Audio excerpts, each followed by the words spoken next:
Paano i-login ang GCash sa ibang cellphone? Sundan nyo lamang po itong gagawin ko. Ang unang step na gagawin natin, bubuksan natin ang lumang cellphone natin kung saan nakalagin ang GCash account natin. At dito po, i-open lang natin ang GCash account natin. Pag once po na naka-open na ang GCash account natin, pumunta po kayo dito sa profile. Yan po, i-click nyo lang yan.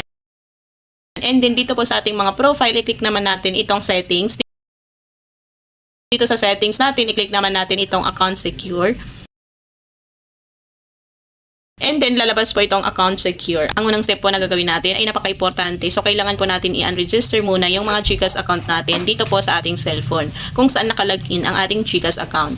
Kasi po, hindi natin maililipat ang GCash account natin sa ibang cellphone kung hindi natin ito ma-unregister sa dating phone natin. Kasi po, sabi ni GCash, isa lamang ang pwede natin pag-login ng GCash account para maiwasan ma-hack or ma-open ng iba ang ating mga GCash account. At dito po, i-click po natin ito. And then, i-click po natin itong unregister phone. And then you are about to unregister. Yan din, i-click po natin ito at processing na po siya. Ayan po, at dito po kailangan natin mag-verify ng face recognition.